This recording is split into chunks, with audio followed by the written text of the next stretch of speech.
Imagine a world where there is no right or wrong way of making art. So instead of worrying about the product, what if you could remove judgment, competition, and comparison from your creative process?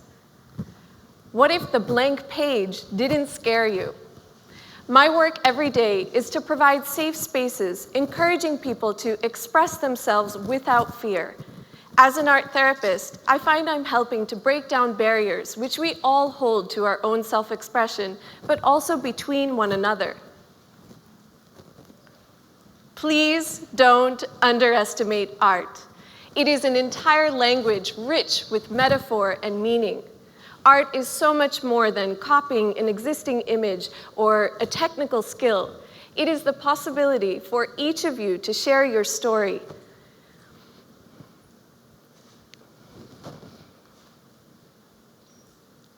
Art is a mirror to the soul. Art is a mirror to the deeper self. Art is connection. So I now live in Auroville in South India. It's near Pondicherry, and it's a very unique international township. 2,500 residents from over 40 countries have been living and working together here for 48 years towards a vision of human unity. So in this microcosm, which I call a home, I'm very lucky to work with an entire slice of humanity. I work with children and women in the neighboring villages, also the international community of residents itself, and then visitors who come from around the world. I'm very lucky to work with this range of people, and what I've learned in 6 years is so much about what is common in what we all create and how we express ourselves. Art is growth. So in the art journey of one young boy who came to me for about 2 hours, I saw that there was a lot of curiosity, but also a lot of fear and low self-esteem, which is very common. So he started in the corner of one sheet of paper. He was hiding his drawing, and he was constantly looking to me for approval. So he started to ask me, is this okay? And with encouragement, over a few rounds of new pieces of art, he started to use more of the page. He started to use more color. He started to have darker and more confident lines, less eraser. He started telling imaginative stories of a car and an umbrella inside of a suitcase, and even a painting which went over 2 sheets of paper. All of this indicating a significant cycle of expansion and growth as reflected in his art. Art requires very little. So 7 years ago, when I decided to return to my roots, I traveled through over 80 locations in India and Nepal, searching for potential applications of art therapy.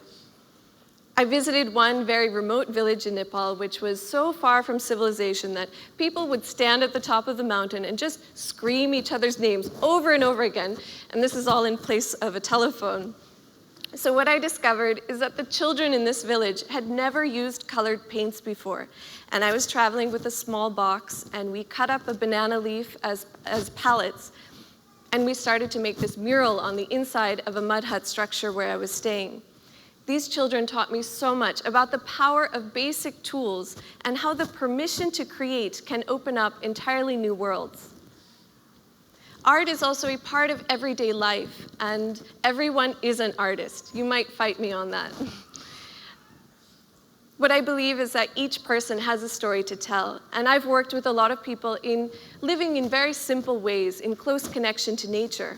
And I believe the willingness to create, to recreate, to adapt to change is something that we can all learn from, especially the sense of humility. Art tells stories, it communicates. So my parents immigrated from Northwest India all the way to Colorado in the middle of the US, and I decided to go back. This confused a lot of people. And I've been very lucky to work with such a range of people and to be able to go back and to really research the use of indigenous art forms as tools for healing.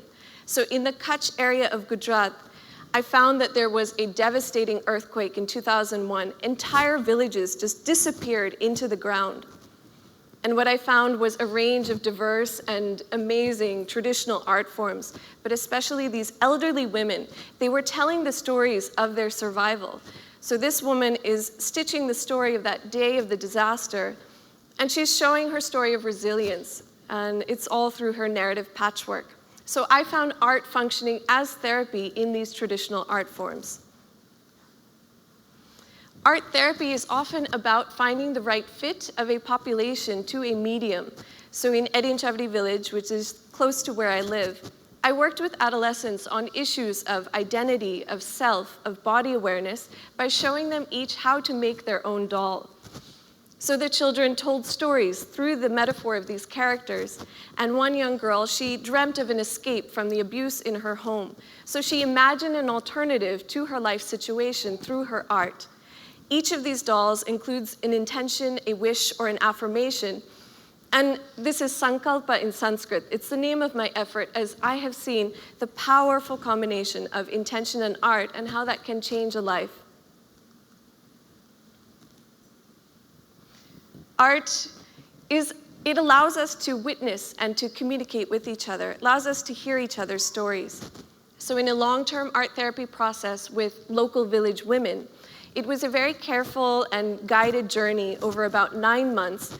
I worked with these women to tell their life stories, all the ups and downs, the difficulties, the traumas, the emotions, and the memories.